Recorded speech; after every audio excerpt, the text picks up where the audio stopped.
everybody, welcome back to HNS Collectibles. This is Cody, and so this video was actually suggested by Mark of Horror, and it's probably just a good idea, I think, or at least something I kind of wanted to talk about. Wasn't too sure what to say or what to do, but basically a tribute to Ennio Morricone. So as many of you know, Ennio Morricone passed away within the last week.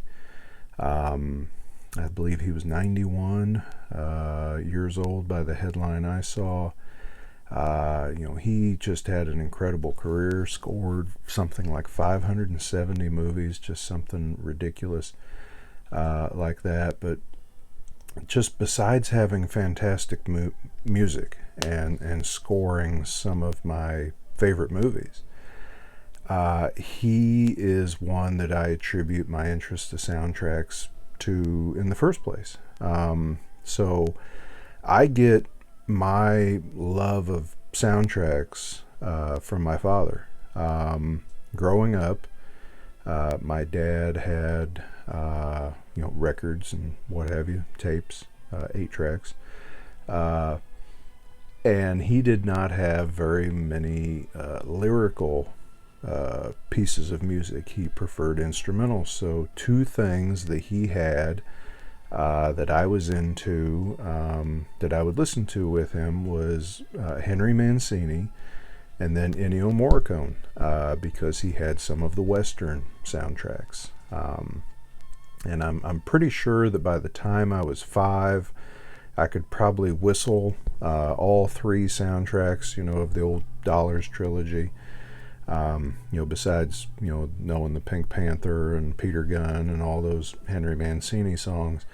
But then later on he did The Thing, and just so much good music from him. So I thought, after a little bit of rambling like that, just establishing, how I view him and how I feel about his music, show you what Morricone pieces I have. It's not a lot. Because actually a lot of the Morricone collection still resides with my dad. He's got most of the CDs, things like The Untouchables and Once Upon a Time in America, and I think Cinema Paradiso or Paradiso, however you say that. Never seen the movie, but heard the music. So Once Upon a Time in the West, those are still all over at his place. But the ones that I have, and I'll kind of jump around here. So The Thing, the Vries Sarabande release of The Thing on CD. Got this back in the mid-90s, so there got to be a point there where me and my dad were buying soundtracks, a lot of them, seemed like left and right, once I got him into CDs in the mid-90s. The Good, Bad, and the Ugly on CD, and then this is basically, this is an expanded version of the old record. So when I got this, I was real excited to get it, but still angry because one of the best tracks on it, the trio, the last one, the music from the three-way gunfight, is the short version that is on the old album release. To get the full version, I had to go to this Italian import, which is El Bueno, El Bruto, and El Cattivo, if I'm saying that right. Don't speak Italian. But it has the 7-minute, 14-second version of the trio, what I was looking for. In fact, the CD there has them standing ready for the three-way gunfight. So that's it for CDs that I have setting around, and then we get into records. So the new Waxwork release of The Thing, they'd released it previously. This is, I guess, a reissue for them. That also came out with John Carpenter's Lost Cues, but this is the blood splatter or blood sample splatter. And this is one that, it's just so much fun to play this record.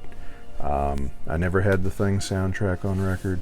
I've always wanted to find it. It's one of my grail items that, you know, I hope someday I just have the luck to bump into it at a vintage store or, you know, secondhand store or something like that, but I probably never will. It's just one of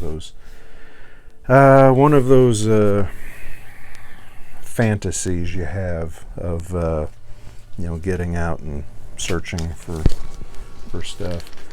3 very recent pickups that I've shown in my haul videos recently were the Record Store Day releases for 2020 for a few dollars more. This is a 10-inch record. Now I have 2 10-inch records in my collection. Never had that before. For a few dollars more is actually a 33 1/3 speed 10-inch record. I guess, you know, back in the old days they were 78 RPM. But yeah, for a few dollars more. This is one that we never had on record growing up.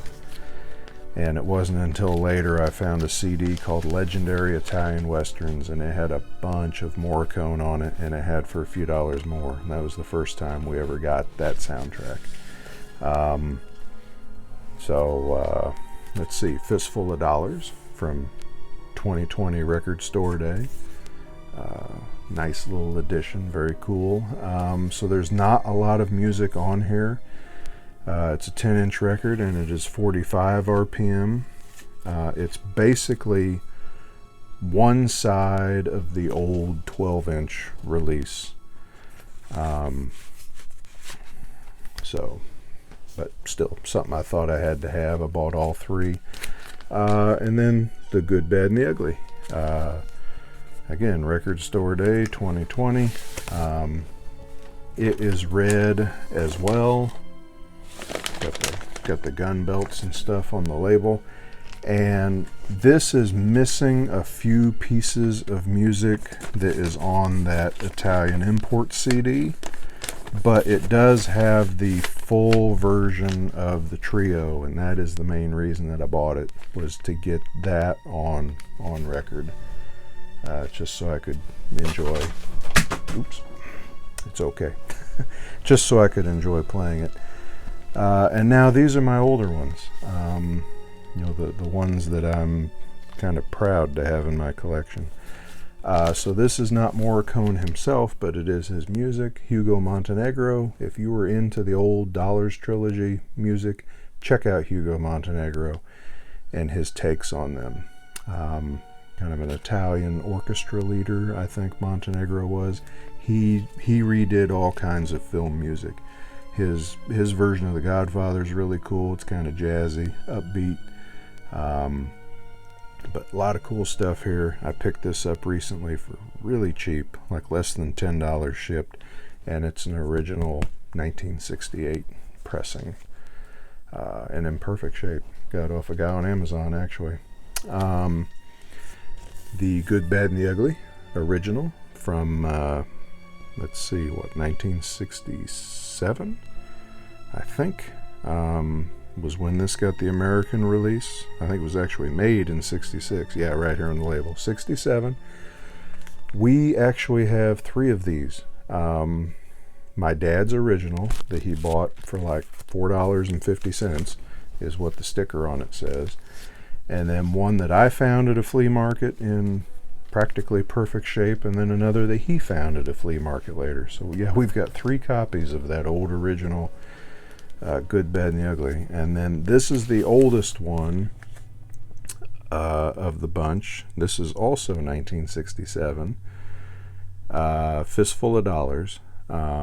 This is my dad's record, but you know, he's not into his records anymore. He let me kind of pilfer the collection for whatever I wanted.